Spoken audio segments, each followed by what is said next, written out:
प्यारे बच्चों, आपका हमारे YouTube channel smart education by C Bhatt में स्वागत है। मैं हूं चंदन भट्ट। आपके लिए लेकर आया हूं रोज की तरह आसान मेथड में कुछ नए प्रश्न। अगर आपने अभी तक हमारे चैनल को सब्सक्राइब नहीं किया है तो प्लीज़ चैनल को सब्सक्राइब कर बेल आइकन पर क्लिक कर ऑल के ऑप्शन पर क्लिक कर लें ताकि वीडियो अपलोड होते ही आपको सूचना प्राप्त हो जाए। तो आज हम सीखेंगे अध्याय 4 की प्रश्नावली 4.1 आधारभूत ज्यामितीय अवधारणाएं। तो इससे संबंधित एक वीडियो हम पहले बना चुके हैं। अगर आपने वो नहीं देखा है तो इस वीडियो के डिस्क्रिप्शन में लिंक दे देंगे, आप उसको देख लीजिए। उसमें हमने जितने भी ये परिभाषाएं होती हैं, रेखा किसे कहते हैं, किरण क्या होता है, कोण क्या होते हैं, इस तरह की जो भी परिभाषाएं हैं, पारिभाषिक शब्द हैं, उनको हमने समझाया है, जो कि आपके कक्षा में भी पूछे जाते हैं। तो आप उसको देख लेंगे तो आपको आसानी हो जाएगी। ठीक है। तो 5 बिंदु, देखो बिंदु मैंने उसमें नहीं बताया था। बिंदु क्या होता है, देखो ये जब हम किसी पेन की नोक से को टच करते हैं इस प्रकार से, तो एक सूक्ष्म आकृति जो आपको दिखाई दे रही है, इसको हम बोलते हैं बिंदु। इसको हम क्या कहते हैं, बिंदु। और बिंदु को जब हम परिभाषित करते हैं, परिभाषा शब्दों में कहने की जब हमको ज़रूरत पड़ती है, तो यह एक ऐसी आकृति है जिसकी न लंबाई होती है, न चौड़ाई होती है और न ऊंचाई होती है, नगण्य होती है। यानी कि सारी चीज़ें क्या होती हैं, नगण्य होती हैं। तो इस आकृति में हमें क्या करना है, इस आकृति में हमको पहचानना है कि 5 बिंदु कौन कौन से दिए गए हैं। ये आपके बुक में मिसप्रिंट है तो इसको हम यहाँ पर ए ले लेते हैं। तो 5 बिंदु हमको पूछे गए हैं। तो देखो क्या है इस आकृति में, ध्यान से देखिए। ये एक बिंदु है, ये एक बिंदु है, यहाँ पर भी एक बिंदु है, ये एक बिंदु है। इतने बिंदु हमको दिखाई दे रहे हैं। तो किसी भी 5 बिंदुओं के नाम हम लिख देंगे। देखो बिंदु ए, बी, सी, डी व ई, 5 बिंदु हमने लिख दिए। एक रेखा, रेखा क्या होती है, जिसके दोनों तरफ तीर का निशान होता है, यानी कि उसको दोनों दिशाओं में अनिश्चित रूप से बढ़ाया जा सकता है। देखो ये लाइन, आपको यहाँ तीर का निशान यहाँ, तो यहाँ इस किनारे में बी है और इस किनारे में डी है। तो रेखा हो गई बी और डी। तो जब आगे से अगर हम रेखा न लिखें तो इसके ऊपर रेखा का चिन्ह बना दिया जाता है इस प्रकार से। तो इसको पढ़ते हैं रेखा बी डी। इसको क्या पढ़ेंगे, रेखा बी डी। 4 किरणें, किरणें क्या होती हैं, जिसके एक तरफ तीर का निशान और दूसरी तरफ एक डॉट होता है, बिंदु होता है, अंत बिंदु होता है। तो देखो यहाँ से एक अंत बिंदु अगर हम मान लें तो ओ से ए, ओ से बी, ओ से सी और ओ से डी, 4 किरणें हो जाएंगी। ओ से ए किरण को कैसे दर्शाते हैं, इस प्रकार से। ओ से बी तीर का निशान, किरण बना दी। ओ से सी किरण बना दी। व ओ से डी। इस आकृति को देख के हमें क्या करना है, 5 रेखाखंडों के नाम बताने हैं। तो रेखाखंड क्या होते हैं, जिनके 2 अंत बिंदु होते हैं। ठीक है। तो 5 रेखाखंड हम देखो, यहाँ से हम ले लेते हैं डी से ई ले लेते हैं हम। डी से ई, देखो डी भी एक बिंदु है और ई भी एक बिंदु है। तो हम क्या करेंगे, रेखाखंड को जब दर्शाएंगे तो उसके ऊपर आपको एक रेखाखंड बना देना है इस प्रकार से। दूसरा हम कोई ले लेते हैं, ओ से ई ले लेते हैं। ओ भी पे बिंदु है, ई पर भी एक बिंदु है, दोनों जगह बिंदु होनी चाहिए, यानी कि 2 अंत बिंदु हो गए ओ से ई के।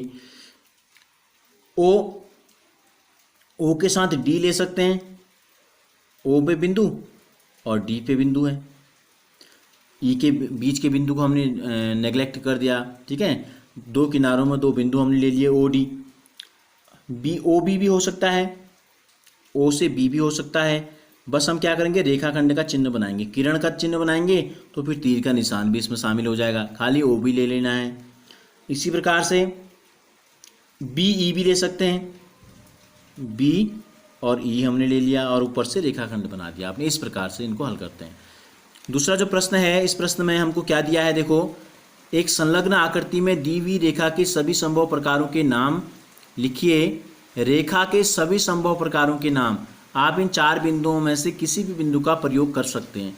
तो हमें क्या बनानी है, हमें सभी संभव प्रकार, कितनी रेखाएं बन सकती हैं। तो देखो रेखाएं यहाँ हमने लिख दिया। एक तो क्या है, ए और डी है, ये एक रेखा हो गई, एक बिंदु पर ए, एक बिंदु पे डी।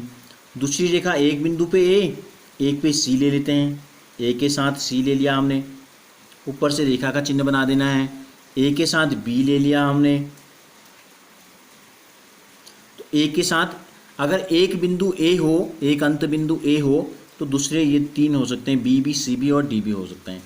अगर एक अंत बिंदु बी हो तो दूसरा क्या हो सकता है इस दिशा में सी, और बी के साथ डी, बी से डी तक भी रेखा ऐसे हो सकती है। रेखा तो एक ही रहेगी, लेकिन हम उसको क्या कर सकते हैं, उसके नाम अलग अलग प्रकार से हम दिखा सकते हैं, क्योंकि रेखा तो क्या है, अनिश्चित रूप से किसी भी दिशा में हम बढ़ा सकते हैं दोनों तरफ, तो लाइन वही रहेगी, बस हम उनके नाम उसके चेंज कर दे रहे हैं। बी से सी और बी से डी, और बी से ए हम लिख चुके हैं ए बी, एक छोर बी एक छोर ए हम लिख चुके हैं। सी से अगर हम लिखें तो क्या हो सकता है, सी से डी हो सकता है, सी से क्या हो सकता है, डी हो सकता है। और डी से सी है ही, डी से बी है ही, ठीक है, डी से ए बी है, सी से ए है, सी से बी है, सी से सी तो होगा नहीं, ठीक है। तो कुल इतने प्रकार संभव हो सकते हैं रेखाओं के। तो ये हो गए रेखाओं के प्रकार। अगर हम अब रेखा के सभी संभव प्रकार करके, हो सकता है इसमें हमसे रेखाखंड और किरण भी पूछा हो, तो हम देख लेते हैं। अगर किरण हमको बनानी हो तो कितनी किरणें इन आकृति में बन सकती हैं, ये भी हम नोट कर लेते हैं। देखो बी से ए, या चलो ए से ले लेते हैं, ए से डी, ए से डी एक किरण, ए से सी एक किरण, ठीक है। नहीं तो क्या है, एक तरफ जो है तीर का निशाना होना चाहिए आपका। अगर हम इसको छोर मान लें तो ए से डी, बी से डी, ऐसे इस प्रकार ले लेते हैं, बी से डी एक किरण है, सी से डी एक किरण है। डी को हमने केवल एक छोर माना है, सी को हम नहीं मानेंगे छोर, ठीक हो गया। अब इसी प्रकार दूसरा तीर का निशान किस दिशा में है, इस दिशा में, तो बी से ए, बी से ए एक किरण हो सकती है, सी से ए एक किरण हो सकती है इस दिशा में, और डी से ए भी एक किरण हो सकती है। क्या है किरण के लिए नियम, कि एक तरफ अंत बिंदु होना चाहिए, दूसरी तरफ किसी भी दिशा में आगे बढ़ाया जा सकता है उसको, तो बी से ए भी बढ़ा सकते हैं। सी से ए की तरफ किरण है, डी से ए की तरफ किरण है, इस प्रकार ए से डी की तरफ, बी से डी की तरफ और सी से डी की तरफ हो गई। अगर हम रेखाखंड ले लें, इसी में क्या ले लें, कितने रेखाखंड बन सकते हैं इस आकृति से, तो पहला तो है ए और डी, तीर के निशानों को हम लें कि ऐसे हमको लिखना पड़ेगा, ए से डी, ए से सी, क्योंकि दोनों क्या है, बिंदु हैं, दोनों तरफ बिंदु होने चाहिए, तो ए भी बिंदु है, सी भी बिंदु है, ए भी बिंदु है, डी भी बिंदु है, और ए भी बिंदु है और बी भी बिंदु है। तो इस प्रकार से जितने भी बिंदु बन सकते हैं। फिर बी से सी, और दोनों तरफ बी और सी बिंदु हैं, बी और डी बिंदु हैं, सी से सी और डी बिंदु हैं। तो अगर उल्टा भी करते तो बात एक ही, दोनों तरफ सेम बिंदु रहेंगे, तो इतने प्रकार के रेखाखंड भी बन सकते हैं, इतनी किरणें बन सकती हैं और इतनी रेखाएं हम बना सकते हैं।